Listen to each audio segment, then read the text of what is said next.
I honestly don't know how long this video is gonna be. I feel like talking about shows for me is always just gonna wade into something like spoiler wise, but I feel like this is gonna be warranted. I recently watched all of season 2 of Loki. Always have been. Always will be.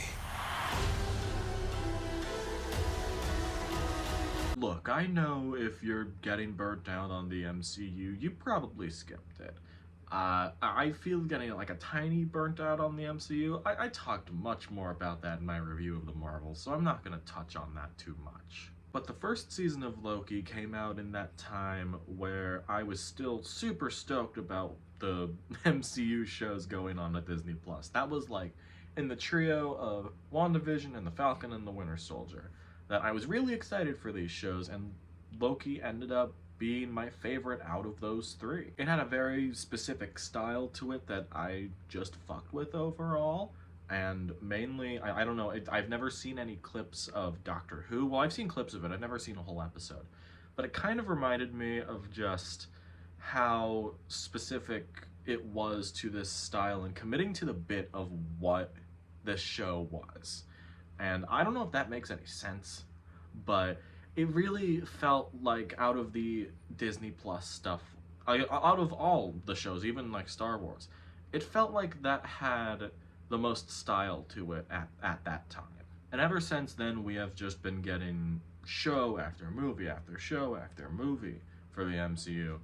And I've kind of hit my limit. And I never thought I'd say that about the MCU, which kind of makes me sad. Nevertheless, I was still pretty excited for season 2 of Loki. Like, in the back of my mind, I knew it was going to happen.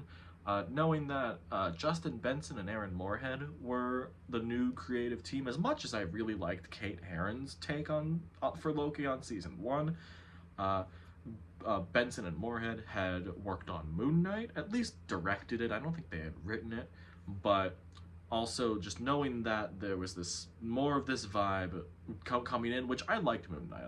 I know it's like kind of not really that great in the canon of the Disney Plus shows, but I still had fun with it. And yeah, I don't know if this is gonna be a hot take, but out of most of the things I've seen in terms of Disney Plus original content, season 2 of Loki might be the best.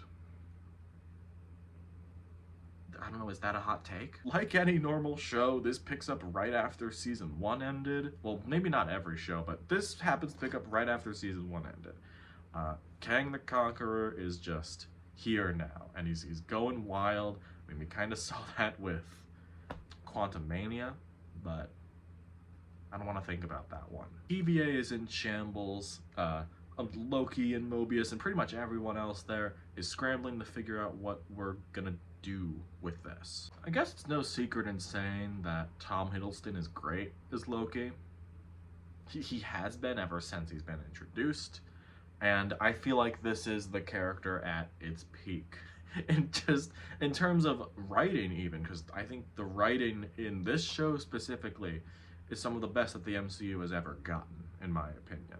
And it's also helped with the fact that pretty much everyone on board in front of the screen is committed as well as doing a great job. There's a lot of people in this. On top of the new people they've introduced, pretty much everyone does great.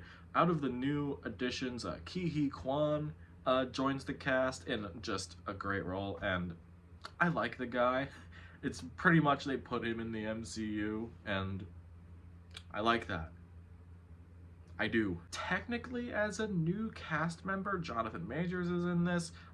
Pretty much the entire season was filmed like before everything went down with him, and he does a great job in the dual roles he has as Victor Timely and He Who Remains, who pops up in flashbacks to the first season. I can understand if he can be a little grating as Victor Timely, but he kind of grew on me as it went on, and especially with what happens in this show.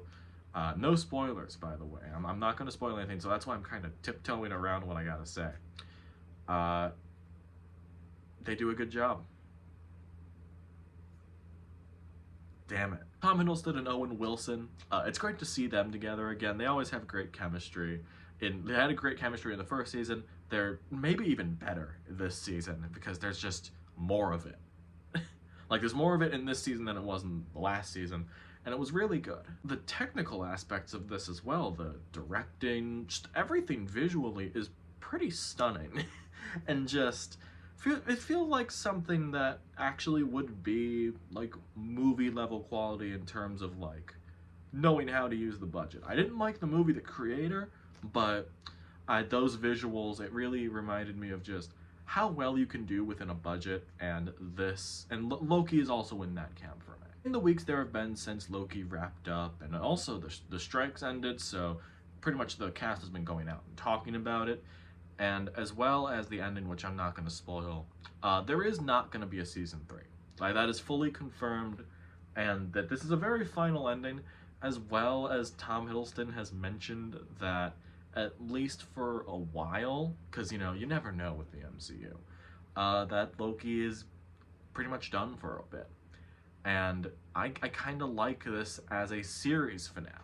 Not only as a show, but for the character Loki. Again, I'm not going to spoil, but this was really great. This was a great trajectory to make for Loki. Overall, I really liked season 2 of Loki. It's just, it reminded me of a time with the MCU where you saw that logo come up and you knew you were in for something really fun. And there are times where you don't really get that anymore. So I'm very glad that there is still something out there, this, Guardians of the Galaxy 3, I guess even the Marvels to an extent, at least in my opinion. But this is just on a whole different level, especially with its content on Disney+. I really, really loved this. Loki Season 2, 4.5 stars. I thought this was pretty incredible. Watch it. I just hope this isn't the end of Loki as a character. Just like, I mean, I like the ending, but come on, I love the guy.